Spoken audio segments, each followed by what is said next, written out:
Okay, so let's begin. I asked you to bear two questions in mind in reading the Eichmann. And I'm going to get to those in a minute. But before we get to that, who was Adolf Eichmann?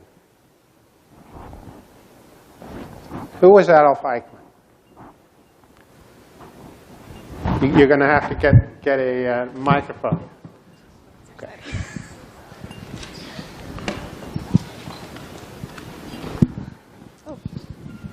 He was the expert on Jewish immigration and relocation. But what was his job? What was he there to do? Well, in the beginning, he was sent to talk to the Jewish Elder Council and try to negotiate the moving of thousands of Jewish people as quickly as possible from different areas throughout Europe. Correct. What else was he supposed to do? Why didn't you give somebody else a chance? That was certainly part of what he was doing. What else was he supposed to do? Was he somebody who was involved in designing the final solution, as it was called in the Third Reich? Was he a policymaker? People are shaking their heads. No, he wasn't. He was basically an implementer. Right? He was obeying orders, and his job was to make the trains run on time.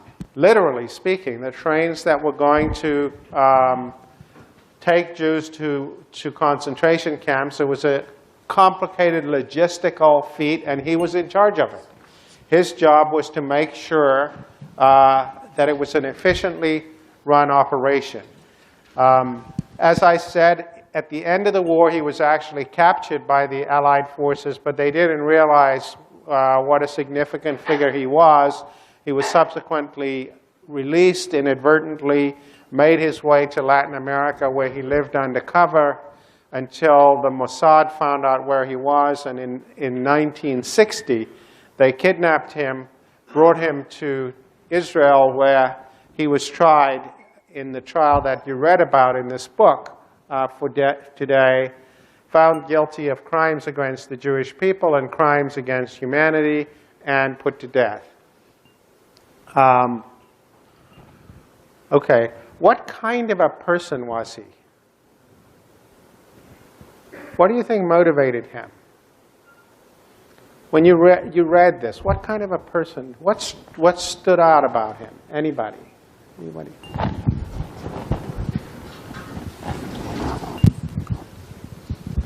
It seemed throughout the text that he was driven by this idea of self-advancement, the need for. He wanted to get ahead. Yeah. He wanted to impress his superiors. Yeah. First and foremost, I believe. He wanted to get an A, right? Pretty much.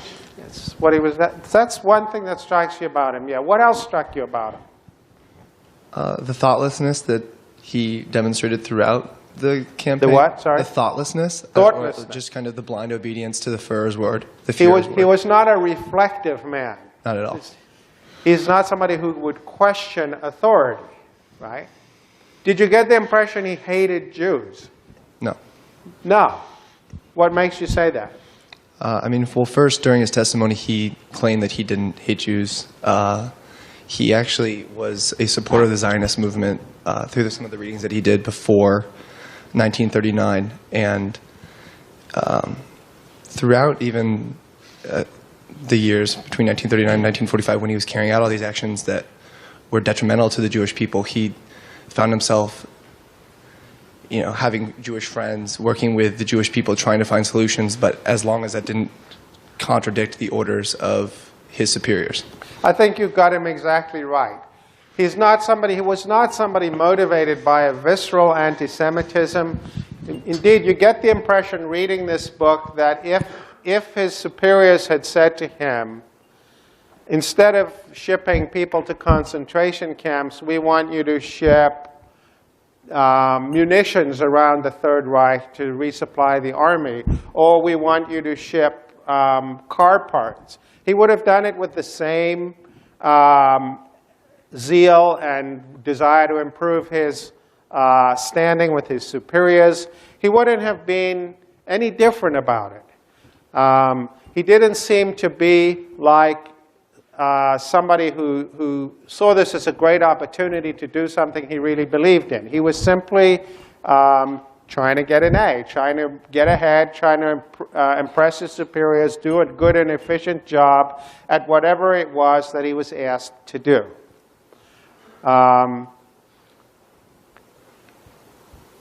If that's an accurate description about him, it's quite chilling, right? And I think this brings us to the first question. What is it that makes you uncomfortable about this man? One of the things I asked you to think about. What makes you uncomfortable about Eichmann? Yeah. The fact that he was just basically not thinking about what he was doing, so someone else had total control of what he was going to do. So his unreflectiveness is what makes you uncomfortable. Right, because that means really anyone can be like that. It kind of makes you reflect on yourself and just on human nature. Okay, so you feel he should have been questioning the authorities that were giving him the orders to do this. Yeah, that'd be nice. Okay, that's definitely one thing that makes people uncomfortable. What else? Anybody else? Yeah.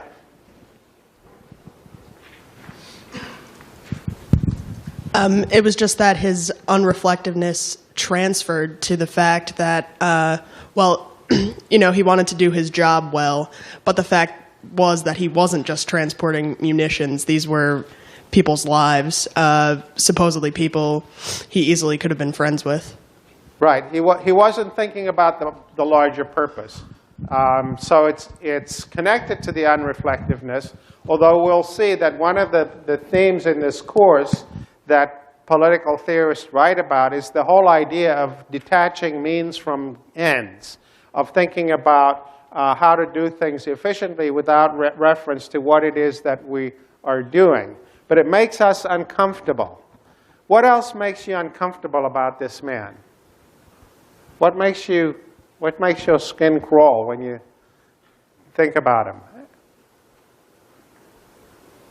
Anything else? Yeah. Get the microphone.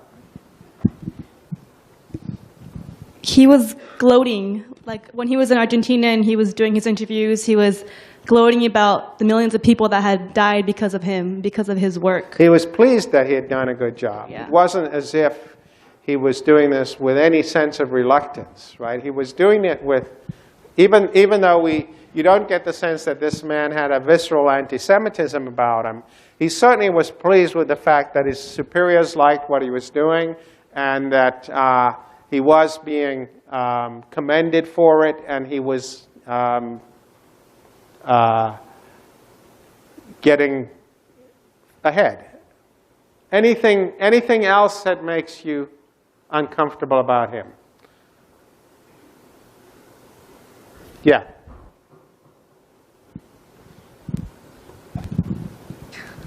He brings up the term idealist, and he sort of attaches a sense of honor and loyalty to the Third Reich that we find uncomfortable because of what it's trying to accomplish. Loyalty to his superiors. Right. That he thought it was important to obey his superiors. Okay? Somebody over there was going to say, yeah, over there.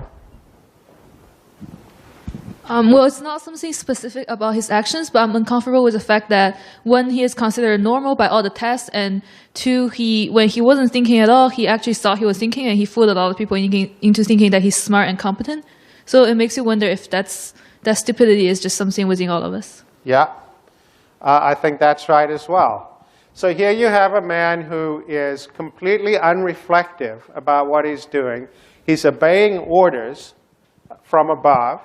He's not breaking the law, right, at all. He's implementing the law as it's enacted in the Third Reich.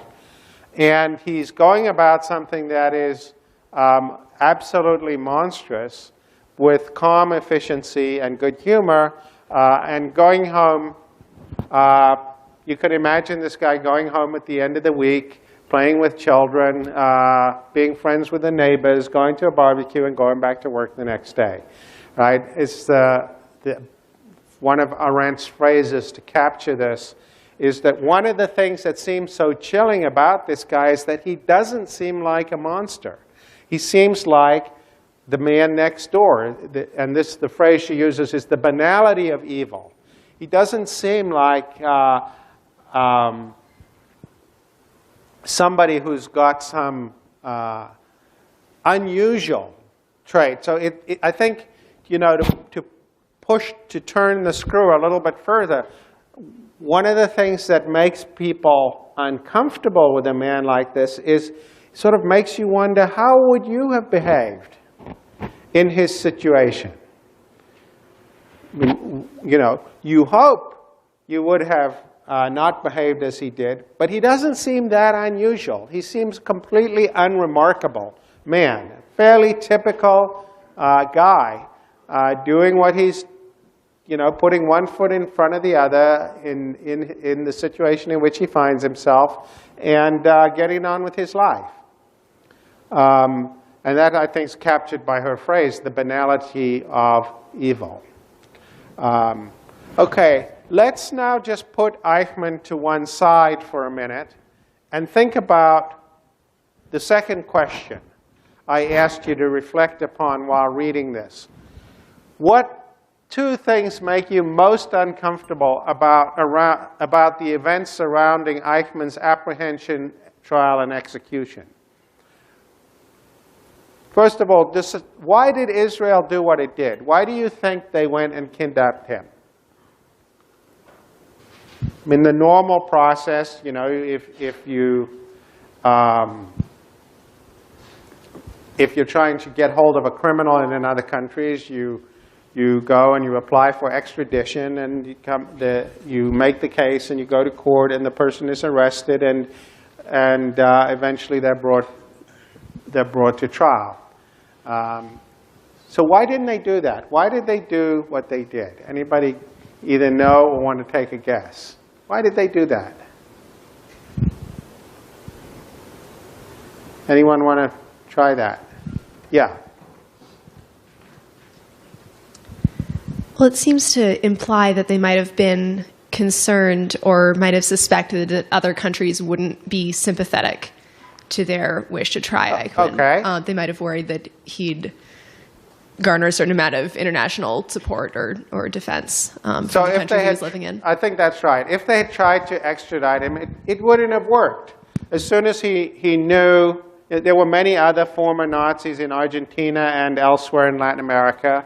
The minute he realized that they knew where he was and who he was, he would have gone underground and vanished, and there would have been so much sand in the wheels of the extradition system that they made a judgment, which is probably a valid judgment, that if they were going to get him at all, this was the way they were going to get him. So that's why they did it. Pretty much, that's why they did it. Okay, so given that that's why they did it, what, if anything, makes you uncomfortable about what they did? Over here, we need a mic. Yeah.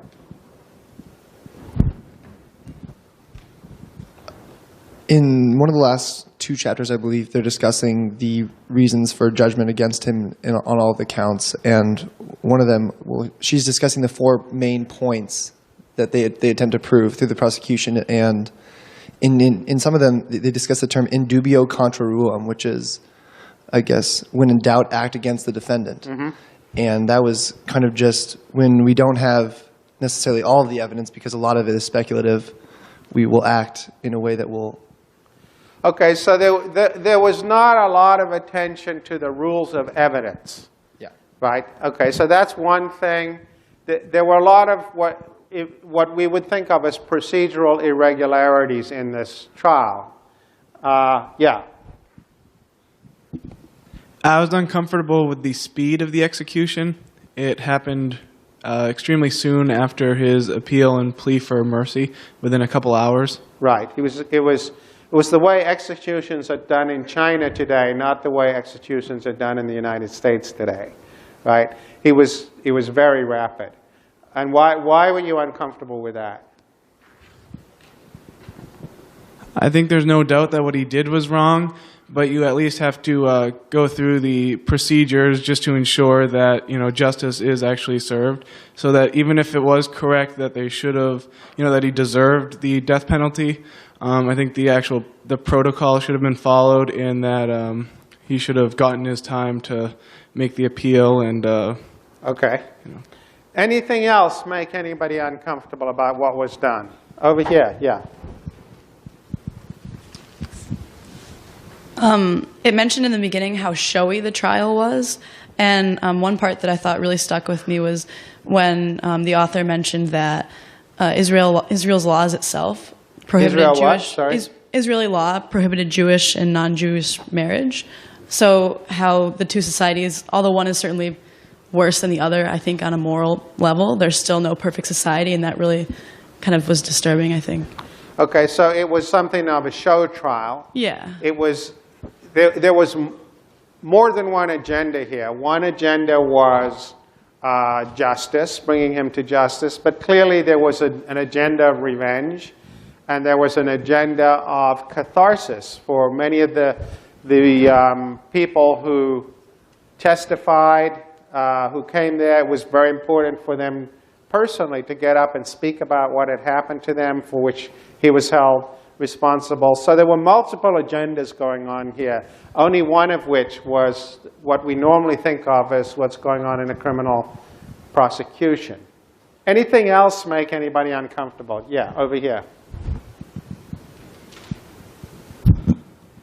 The author mentioned that Israel wouldn't have gone to the trouble of kidnapping him if he wasn't automatically going to be found guilty. Like they weren't, it was just a foregone conclusion from the beginning, and that's just really setting such a bad precedent for, you know, trials in general. So even though it was clear he was guilty, the fact that it was just, you know, they wouldn't have even troubled going through it if they thought there was any possibility of him being found innocent or not guilty. Okay, so the outcome was never in doubt. Mm-hmm. Okay. And that makes you nervous because, hang on. Because while his case is pretty black and white, that's just setting a precedent for the future. And if in a case where it's so clearly, he's so clearly guilty, you can't use real evidence, and you can't actually go through the steps, the meaningful steps of a trial to find him guilty, then it's hard. Then it seems like in the future, other trials where it's not so black and white may be made more into show trials as well. Like, he could clearly have been found guilty in a meaningful way with real evidence, and they just kind of didn't try to do that. Okay. Anything else make anyone uncomfortable? Yeah, over here.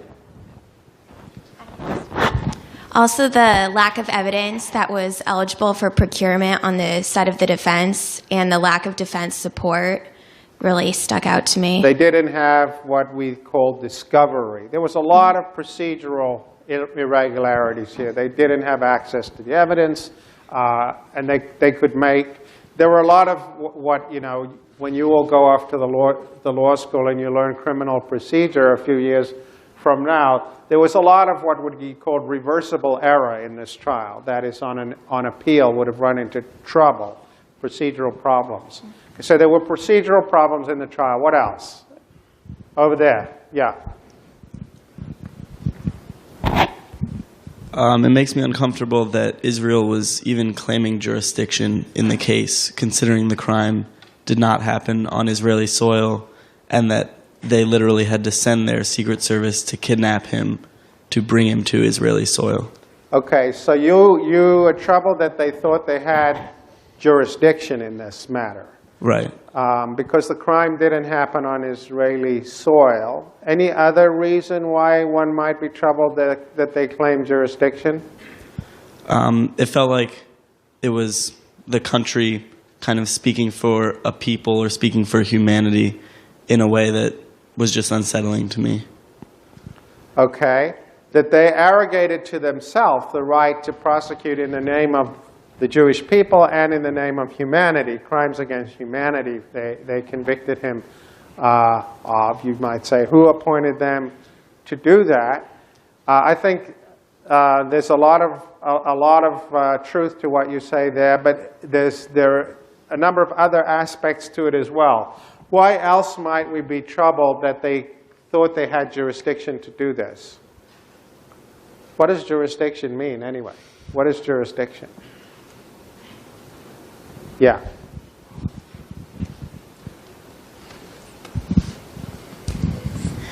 I think it's equally troubling that they thought that they had to do this. I mean, they talked a lot about the way that former Nazis were being tried in Germany and how lenient their punishments were. I think that that is kind of the need of the German people to kind of, I don't know, kind of like twist history in that way to kind of take blame away from these people who obviously did a lot of things wrong. Mm-hmm. In a way, force Israel to have to kind of take this very like drastic sort of extra legal action. Okay. But so I think you all make a number of valid points, but somebody would say, a devil's advocate would say, well, look, nobody's seriously alleging that he was incorrectly convicted. Nobody's seriously alleging that he didn't do this. We've already said by assumption that they were working on the premise that if they didn't prosecute him, it wasn't going to happen at all. So what's there to be that troubled about?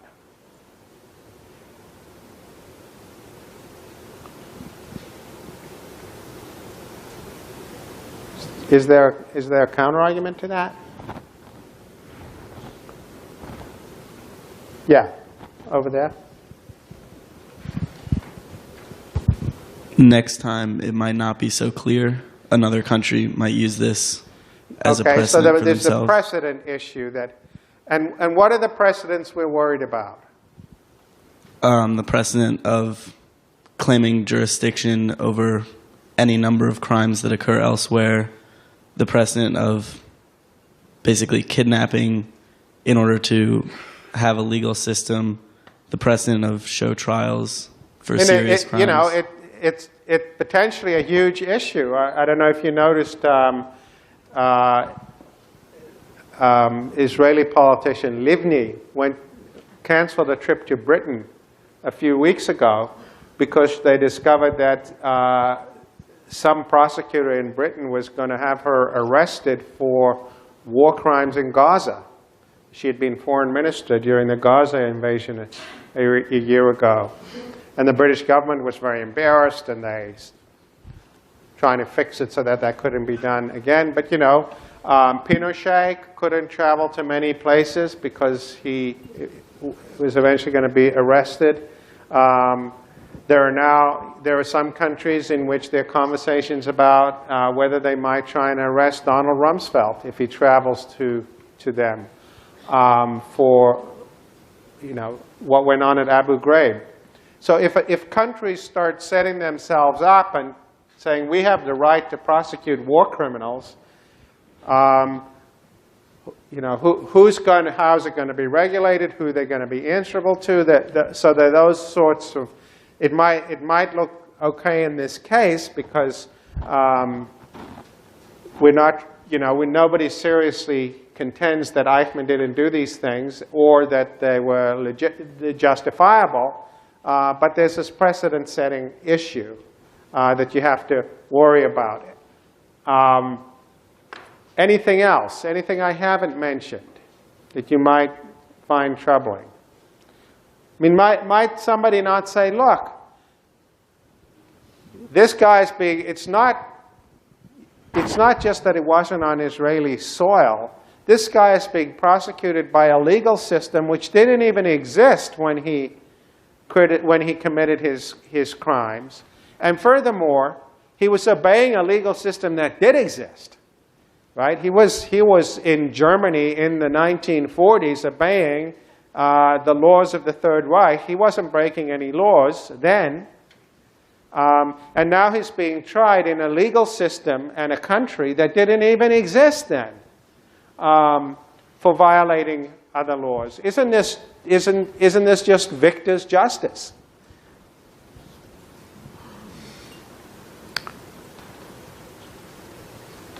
So what do we say about that? Did they do the wrong thing?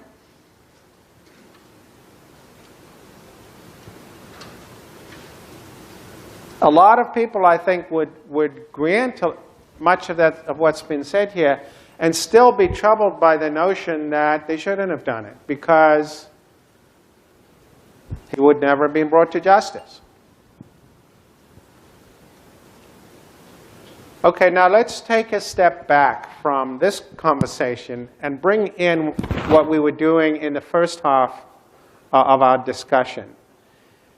Don't you think there's a tension now between the two halves of our discussion? Because when we were talking about what made us uncomfortable about Eichmann, it was his abdicating his moral responsibility to question the prevailing law, to question the legitimacy of what he was being asked to do, his unreflectiveness, his lack of interest in the overall goals of the enterprise that he was part of. He was a completely unreflective person, doing what he was told to do, obeying orders, trying to please his superiors and get ahead. That's what made us uncomfortable. But now when we talk about what Israel did in 1960, it seems like what makes you uncomfortable there is the fact that they did do all of those things. They did say, they sat down and they said, well, yeah, there's international law and there's extradition, but hey, you know what? It's not going to happen. And if we want to get the morally correct outcome here, we have to take it upon ourselves not to accept the existing rules of the game, not to accept the existing order, but to stand up for what's right.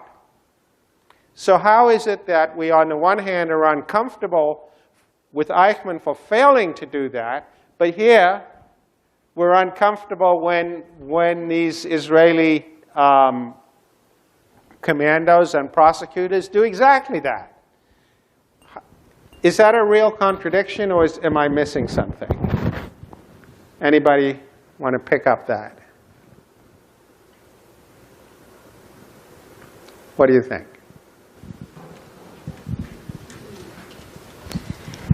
So I do think it's a contradiction and very worth examining, but one sort of interesting aspect of it is just that I think part of what we object to about the trial is that it claimed to be following a certain legal order, and that it sort of associated this working outside the system with a system. So what is that legal order?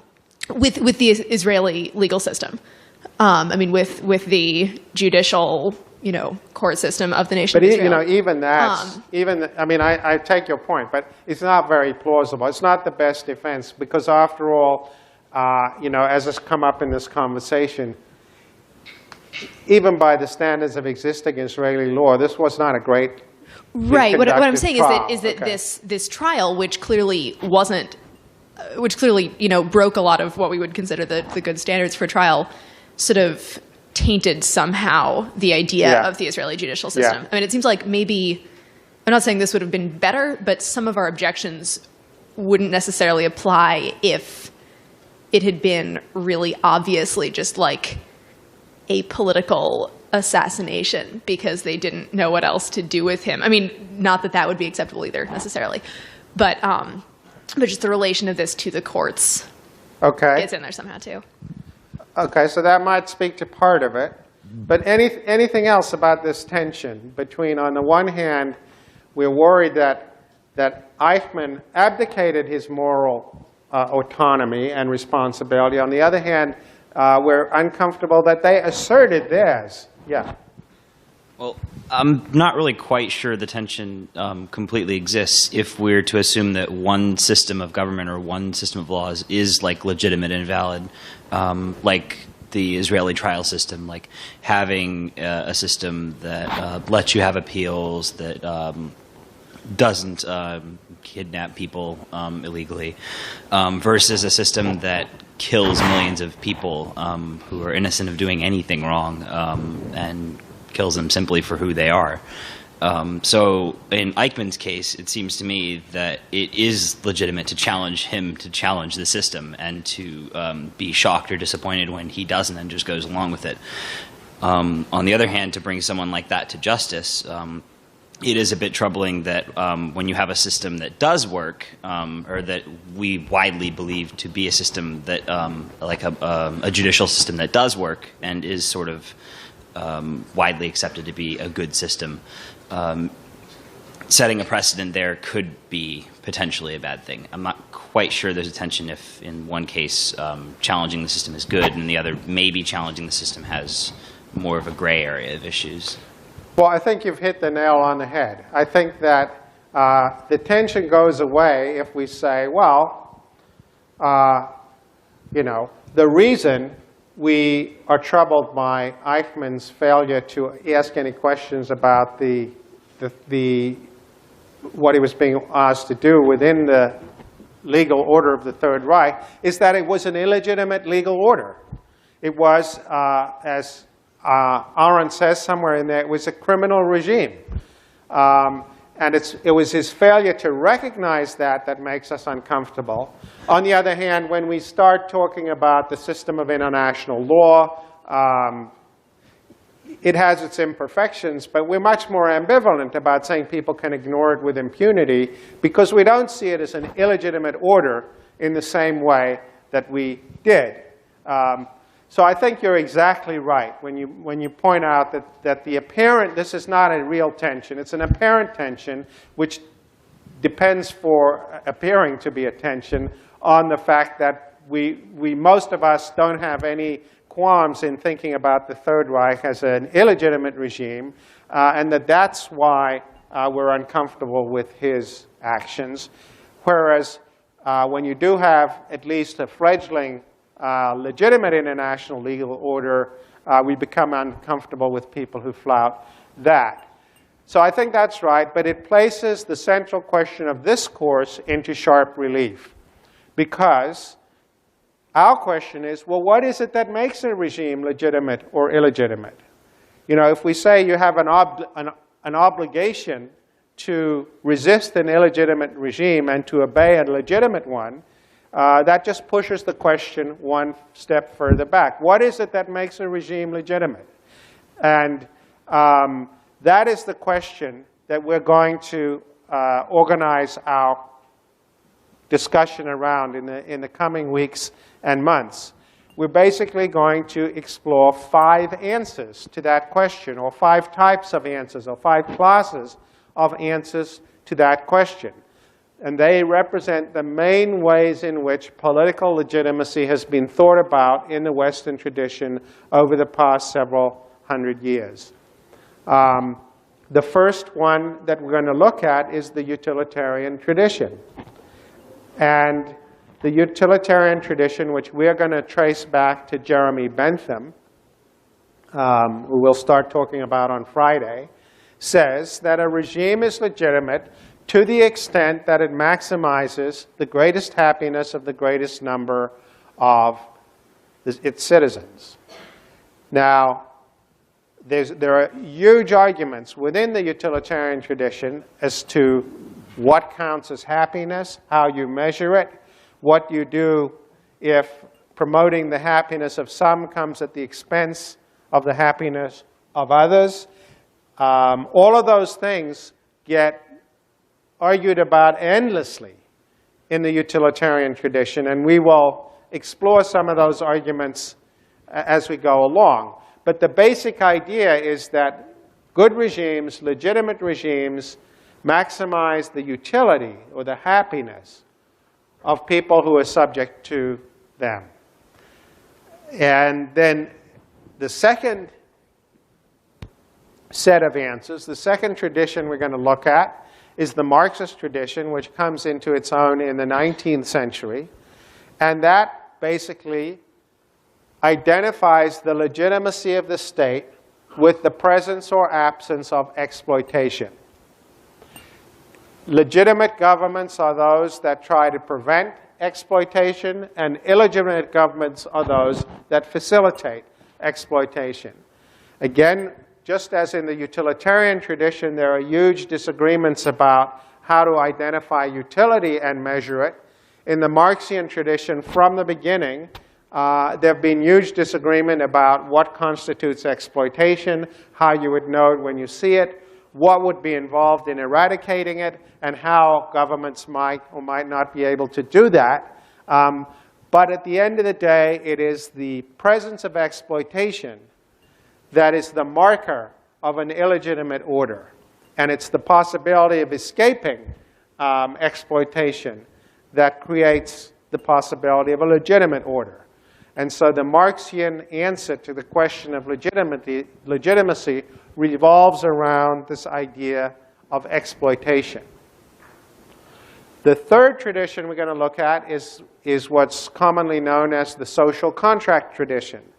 And the social contract tradition founds the legitimacy of a political order in the notion of consent, agreement. Again, you'll find, just as with all these other traditions, a lot of disagreement about what constitutes agreement, what constitutes consent.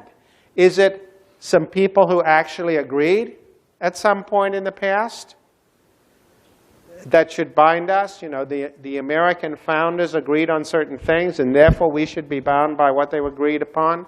Or is it what any rational person would agree to? Is it a hypothetical idea of consent? Does the consent have to be active? Do people actually have to engage in consent? Or can it be tacit? Can you demonstrate your consent simply by not leaving? All of these issues will get a lot of attention when we look at the social contract tradition. But for all of their internal differences and disagreements, the social contract tradition comes down to the proposition that the legitimacy of the state is rooted in the consent of the governed. The fourth tradition we're going to consider is what I call in the syllabus the Anti-Enlightenment Tradition, reacting against those first three Enlightenment traditions. And the Anti-Enlightenment Tradition appeals to tradition. It's the tradition. The legitimacy of the state resides in, is discovered in, the inherited norms, practices, and traditions of a society. Again, we will find people struggling with and arguing over what constitutes a tradition, how you will know a tradition when you trip over it, what happens when people disagree about what the tradition implies. All those questions are on the table once we start appealing to tradition.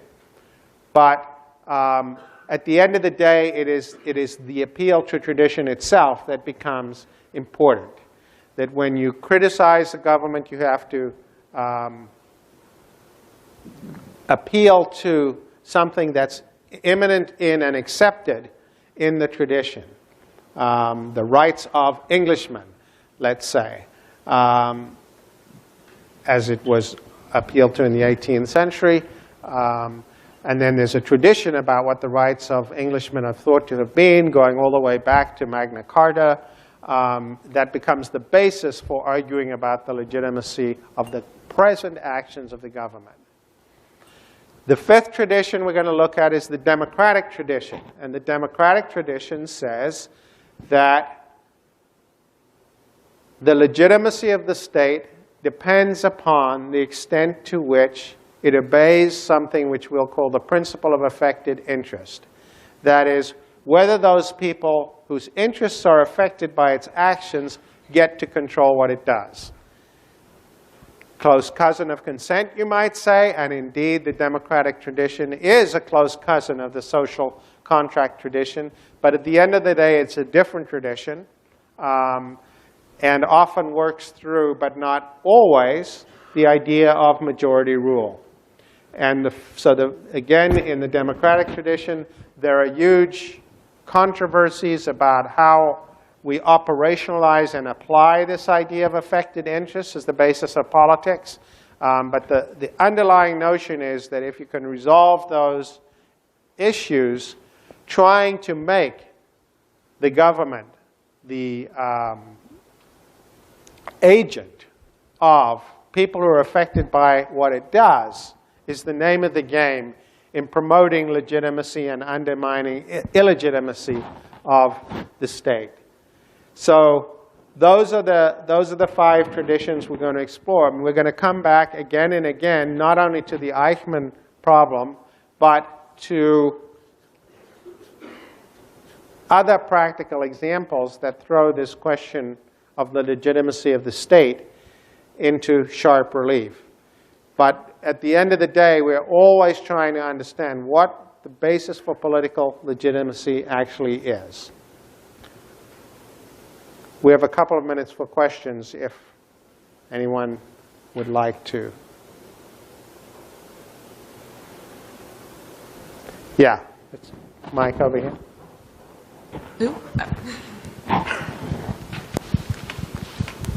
What about the notion that might makes right and that the most powerful state is the most legitimate? Okay, he says, what about the notion that might makes right and it's the most powerful states that get to dictate what legitimacy is? I mean, you could say that after all, you know, if you think about the example we've been considering today. At the end of the Second World War, we had the Nuremberg Trials run by, you know, an American Supreme Court justice. They went to Germany. They did a lot of what Israel did in 1960, actually. You know, they tried these Germans by laws that hadn't existed at the time for obeying the laws that had existed at the time. Many of them were executed. Many of them were in prison. You could say this is just might makes right. If somebody else had won the war, there would have been a different outcome. So this is a doctrine which we will consider in the course of our discussion, actually, of utilitarianism. It is, for those of you who want the jargon, the doctrine of legal positivism. Anyone want to take a crack at what legal positivism means? Anybody know? No reason you should know. Legal positivism was the doctrine that said exactly what this gentleman here has been saying, that what makes something law is the ability to get people to obey it. You know, if you go back into medieval Europe, we'll find a distinction between natural law and positive law. Natural law is sometimes identified with the will of God, sometimes with timeless universal moral principles, some higher law by reference to which we judge what actual legal systems are doing. So when we say the Third Reich was a criminal regime, an illegitimate regime, we're ultimately appealing to some kind of higher law, some natural law idea as to what constitutes a legitimate regime, right? And we're going to talk a lot more about natural law later. Well, legal positivism was the doctrine that there's no such thing as natural law. Jeremy Bentham, who we're going to start talking about on Friday, says, natural law, natural rights, it's dangerous nonsense, nonsense on stilts. There's no such thing as natural law. And he is considered as one of the intellectual sources for this doctrine of legal positivism, which comes into its own in the 19th century. They're just there. If you say, well, there is no higher law, then the question is, well, then what is law based on? One answer is power. Bentham wanted to say it should be based on science, as I mentioned to you last time. The Enlightenment is all about faith in science. So we will consider a version of that argument when we come to talk about utilitarianism. But it's a good point to make, particularly in the context of the Eichmann problem. Now, what we're gonna do, I realize now I misspoke when I said we were going to talk about Bentham on Friday, didn't I? Why didn't some astute person say, no, you're not? We're actually going to talk about Locke. Now, you might say, well, why are you going to talk about Locke? And the answer is that Locke actually performs two different functions in this course that you will see they come together later on. You'll see how they come together later in the course. But Locke, on the one hand, we're using as somebody to provide us with a way of understanding the Enlightenment move in politics. And as I said to you, the Enlightenment move involves a twin commitment to the ideas of science as the basis for social organization and freedom as the highest good. And that Enlightenment pair of assumptions is going to inform the first three traditions we look at, right? The Utilitarian Tradition, the Marxian Tradition, and the Social Contract Tradition. Locke will also be looked at later as a representative of the Social Contract Tradition. But what we're going to do in Friday's lecture is think about the broad themes of the Enlightenment for which the Locke reading is there, and it's going to provide the background, and we will not actually get to utilitarianism until next Wednesday. One thing I would say to you about the Locke going in, on the one hand, it's a tremendously famous book. It's been in print continuously for more than 300 years. It's been translated into all the world's languages. All the world's major languages and many of the world's minor languages. Locke's most important political writing, for sure. It's not a fast read. It's not. It's a political pamphlet. It was written for a very particular political purpose that I'll tell you something about. But it's not a fast read in the sense that what you read for today is a fast read. And some of it's going to go right by you. And that's okay. Because you might think, well, not only is it not a fast read, but he's going to do a lot of this in one lecture. It seems like a lot to do in 50 minutes. But the truth is, we're going to come back to Locke again and again through this course. And what you're going to discover is that the ghost of Locke is hovering behind us all the way through. In many ways, modern democratic theory is a footnote to Locke. And you'll see we'll consider Locke as a father of the Enlightenment, as a representative of the social contract tradition, and then Lockean considerations will come in to the Marxist tradition, to the democratic tradition, to the social contract tradition as well. So some of what you read for Friday will go by you. Don't worry about it, because we're going to revisit Locke again and again and again as we go through the course. Okay, so we will see you on Friday, and then that's when we'll begin talking about John Locke.